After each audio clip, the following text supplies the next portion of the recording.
देश की राजनीति में एक नए युग की शुरुआत होने जा रही है। जी हाँ, ये युग होगा महिलाओं का। महिलाओं के लिए 33% आरक्षण, विधायिका में भी और संसद में भी। इसका प्रावधान करने जा रही है प्रधानमंत्री मोदी के नेतृत्व वाली एनडीए सरकार। प्रधानमंत्री मोदी के नेतृत्व वाली एनडीए सरकार एक इतिहास रचने वाली है।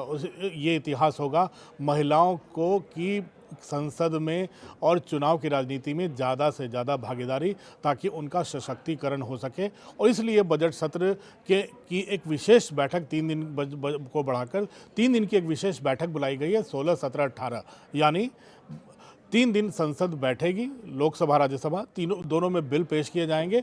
महिला आरक्षण बिल तो मोदी सरकार पास कर ही चुकी है तमाम दलों के, तमाम स्टेक होल्डर्स के समर्थन के बाद, लेकिन उसमें कुछ संशोधन किए जा रहे हैं ताकि परिसीमन और जो 1971 के जनगणना के बाद जो परिसीमन किया गया था और जो सीटों की संख्या सुरक्षित की गई थी, उसकी संख्या बढ़ाई जा सके। तो कुल मिलाकर कल अर्जुन मेघवाल जो केंद्रीय कानून मंत्री हैं, 16 तारीख को संसद में इस बिल को पेश करेंगे लोकसभा में। प्रधानमंत्री नरेंद्र मोदी सूत्र बता रहे हैं कि वो भी इस बहस की शुरुआत में ही बोलने वाले हैं। तो एक शुरुआत होगी 33% आरक्षण को एक अंतिम रूप देने की, ताकि 2029 के लोकसभा चुनाव में महिलाओं की 33% भागीदारी विधानसभाओं में भी हो जाए और लोकसभा में भी हो जाए। अब बताता हूं इस पूरे बिल के पीछे मकसद क्या है। 33% आरक्षण कैसे होगा? 33% आरक्षण का मतलब है कि जो संसद की कुल सीटें हैं उनकी संख्या कम से कम 50% बढ़ाई जाए। 815 सीटें लोकसभा में राज्यों से आएंगी और 35 सीटें जो संघ शासित प्रदेश हैं, जिसे यूनियन टेरिटरी कहा जाता है, उनसे अधिकतम 35 लोकसभा सीटें चुनकर वहां से लोग आ सकेंगे। यानी 815 और 35, 850 सीटों की संख्या का प्रावधान हो रहा है। और नए संसद भवन में इतनी सीटों के, इतने सांसदों के बैठने के लिए पूरी तरह से व्यवस्था की गई है। ये फॉरवर्ड लुकिंग था प्रधानमंत्री मोदी के नेतृत्व वाली सरकार का इस संसद भवन को बनाने का। तो पहला तो यह है कि इसमें संख्या बढ़ेगी।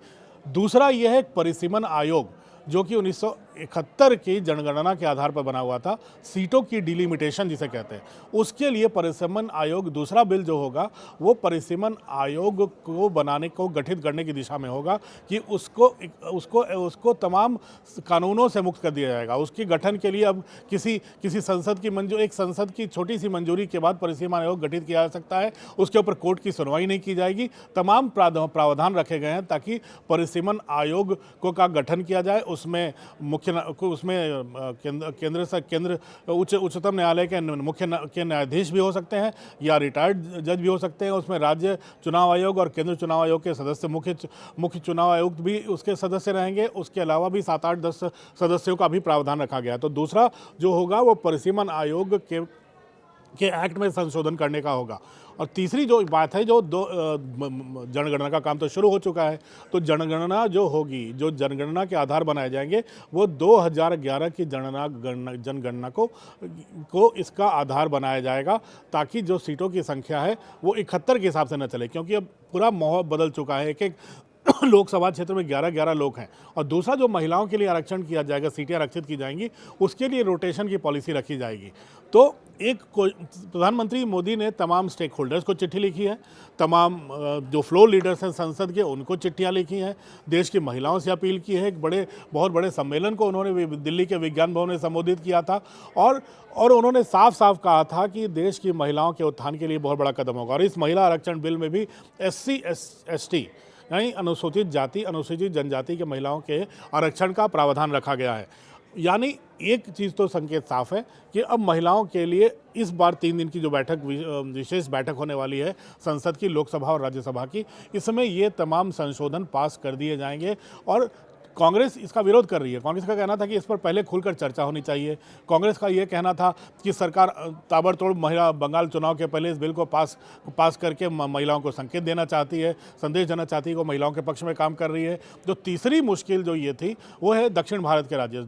वो DMK के मुख्यमंत्री स्टालिन हो, चाहे रेवंत रेड्डी हो तेलंगाना के, उनका यह कहना है कि इसे दक्षिण भारत के राज्यों के साथ अन्याय होगा। उनकी 2 ही दलीलें थी। एक, दक्षिण भारत के राज्य जो हैं वो विकास के जो तमाम पैरामीटर्स हैं केंद्र के, उन पर खरे उतरते हुए अपने विकास को आगे बढ़ाया है। वो उत्तर भारत और बाकी राज्यों से वो कहीं आगे हैं, दक्षिण भारत के राज्य। दूसरा, जनसंख्या नियंत्रण में भी दक्षिण भारत के राज्यों ने बहुत ज़्यादा मेहनत और बहुत ज़्यादा प्रचार के साथ काम किया है, तो जनसंख्या नियंत्रण उनका काफ़ी ज़्यादा बना हुआ है। तो उनकी जनसंख्या उस अनुपात में नहीं बढ़ी है जो उत्तर भारत के राज्यों में बढ़ी है, खासकर उत्तर प्रदेश और बिहार में।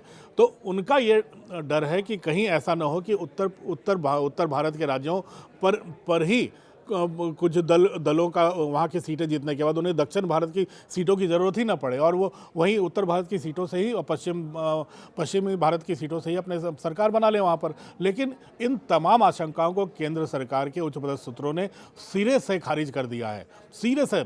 उनका यह कहना है कि सीटें अगर बिहार की अगर 40 हैं तो उनकी 50% सीटें बढ़ेंगी, 50% मानिए ये 60 सीटें हो जाएंगी। यूपी की 80 से 120 सीटें हो सकती हैं। अगर बंगाल में 42 सीटें हैं, 42 सीटों में बंगाल की 21 सीटें और बढ़ जाएंगी। तमिलनाडु की 40 सीटें हैं तो 40 सीटों में 20 सीटें और बढ़ जाएंगी, तमिलनाडु की भी 40 हो जाएगी। यानी हर राज्य की सीटें 50% बढ़ने वाली हैं। इसमें कोई ज़्यादा होने का सवाल नहीं है, इसमें न कोई कम होने का सवाल है। जिस राज्य को जो 71 के सेंसस के हिसाब से जो सीटें मिली हुई थी, उन तमाम सीटों में 50% संख्या बढ़ाई जाने वाली है। यानी किसी भी राज्य को किसी भी तरह का नुकसान नहीं होगा। एक और बात, रेवंत रेड्डी जो तेलंगाना के मुख्यमंत्री हैं, उन्होंने साफ साफ तमाम दक्षिण भारतीय राज्यों से के मुख्यमंत्रियों को चिट्ठी लिखकर अपील की है, जिसमें केरल भी है, कर्नाटक भी है, साथ साथ आंध्र प्रदेश के मुख्यमंत्री भी हैं, तमिलनाडु के मुख्यमंत्री भी हैं कि आप लोग इस बिल का विरोध कीजिए। लेकिन केंद्र सरकार तो साफ साफ कह रही है। चंद्रबाबू नायडू ने सीधा, जो एनडीए के हिस्सा भी हैं, एनडीए के साझेदार भागीदार भी हैं, उन्होंने कह दिया है हम इस बिल का समर्थन करेंगे। तो बातें तो साफ हैं कि अभी सिर्फ विरोध करने के लिए विरोध करना ठीक नहीं है। महिलाओं को एक ताकत मिलने जा रही है। इसकी कोशिश 2-2.5 दशकों से हो रही थी। मुझे वो दौर याद है कि आज भी संसद भवन के अंदर जो जेडीयू के उस समय के बहुत बड़े नेता थे, समाजवादी नेता से शरद यादव, उन्होंने क्या कहा था महिला बिल अटल बिहारी वाजपेयी सरकार में जब पेश किया गया था, उस समय उन्होंने क्या कहा था उन महिलाओं के बारे में कि अगर फॉरवर्ड क्लास की महिलाएं लगातार इसका फ़ायदा उठाती रहेंगी और पिछड़ी महिलाओं का कोई फ़ायदा नहीं होगा। उन्होंने जो शब्द यूज़ किए थे, इसको लेकर महिला संगठनों ने भी काफ़ी बवाल किया था। उसके बाद भी लगातार समाजवादी पार्टी हो, आरजेडी हो, इन्होंने विरोध खड़ा किए रखा कि अगर अनुसूचित जाति और जनजाति के महिलाओं के लिए आरक्षण है तो इन महिला आरक्षण में 27% ओबीसी महिलाओं के लिए भी आरक्षण होना चाहिए, नहीं तो इसका फ़ायदा उनको नहीं हो पाएगा। तो ये तमाम चीज़ें थी। मुझे लगता है संसद में बहस बढ़ेगी, जैसे जैसे 2 दिन बहस होगी, प्रधानमंत्री खुद हिस्सा लेंगे, गृह मंत्री हिस्सा लेंगे। इसमें तमाम, कांग्रेस ने भी व्हिप जारी किया हुआ अपने तमाम सांसदों को, बीजेपी ने व्हिप जारी किया हुआ है। तो मुझे लगता है पूरी की पूरी ताकत के साथ तमाम पार्टियाँ ये 16, 17, 18 अप्रैल को संसद में जुटेंगी, संसद में बिल पारित होगा।